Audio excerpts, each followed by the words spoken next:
As you all know, 2024 Paris Olympics has come to an end. The 2024 Paris Olympics belonged to women.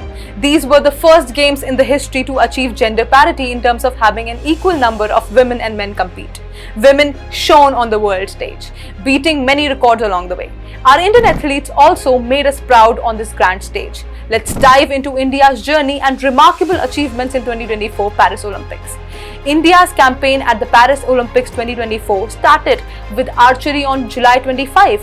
This year, a total of 112 Indian athletes were competing in 29 medal events across 16 sports. हमारे खिलाड़ियों ने archery, athletics, badminton, boxing, equestrian, golf, hockey, judo, rolling, selling, shooting, swimming, wrestling, table tennis और tennis में हिस्सा लिया।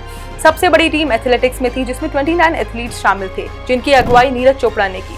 Shooting में हमारा सबसे बड़ा कंटिंजेंट गया था, जिसमें 21 शूटर्स शामिल थे। मनु भेकर ने women's 10 metre air pistol event में ब्रॉन्ज मेडल जीता और ओलंपिक्स में शूटिंग मेडल जीतने वाली पहली भारतीय महिला बन गई। साथ ही उन्होंने सरबजोत सिंह के साथ मिलकर पहली बार शूटिंग में टीम मेडल जीतकर इतिहास रच दिया। Manu Bhaker becomes first athlete from independent India to win 2 medals at 1 game. Table tennis में मनिका बत्रा और श्रीजा अकुला ने भी शानदार प्रदर्शन किया। मनिका पहली भारतीय टेबल टेनिस प्लेयर बनी जिन्होंने प्री क्वार्टर फाइनल तक का सफर तय किया और श्रीजा अकुला ने भी राउंड ऑफ 16 में पहुंचकर इतिहास रचा। शूटिंग में स्वप्निल कुसाले ने men's 50 metre rifle 3rd position में ब्रॉन्ज मेडल जीता और पेरिस 2024 में शूटिंग में भारत के लिए 3 मेडल का रिकॉर्ड बनाया।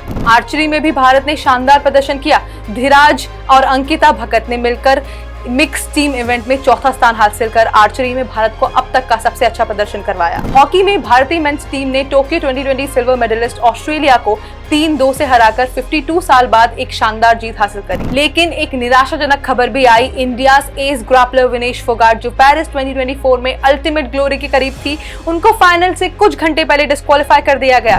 नीरज चोपड़ा ने अपने टोक्यो ओलंपिक्स की सक्सेस पर एड ऑन करते हुए अपने करियर का सेकंड बेस्ट थ्रो फेंका, जो 89.45 मीटर का था, but was beaten for gold by Pakistan Arshad Nadeem. Still winning an Olympic silver medal was no small feat. Neeraj Chopra 5वें 2-time Olympic medalist बने after Norman Pichot, Sushil Kumar, PV Sindhu and Manu Bhekar. Lakshya Sen has also broken new ground for Indian men in Olympic badminton. लक्ष्य Sen Olympics के mains badminton event में semifinal तक पहुंचने वाले first Indian shuttler बने। भले ही वो कोई मेडल नहीं जीते, लेकिन उन्होंने भी इतिहास रचा है। ओवरऑल इवेंट की बात करें तो यूनाइटेड स्टेट्स ने ओलंपिक्स 2024 में सबसे ज्यादा मेडल्स जीते। इंडिया ने 6 मेडल्स जीते, जिसमें 1 सिल्वर 5 ब्रॉन्ज हैं। India's athletes have made us immensely proud with their performances and achievements at Paris Olympics 2024. With a mix of historic wins, personal bests and groundbreaking feats, this Olympics has been a testament to the hard work and dedication of our sportsmen and sportswomen. Congratulations to all our athletes for representing India so honorably and setting new benchmarks in Olympic history. Thank you so much.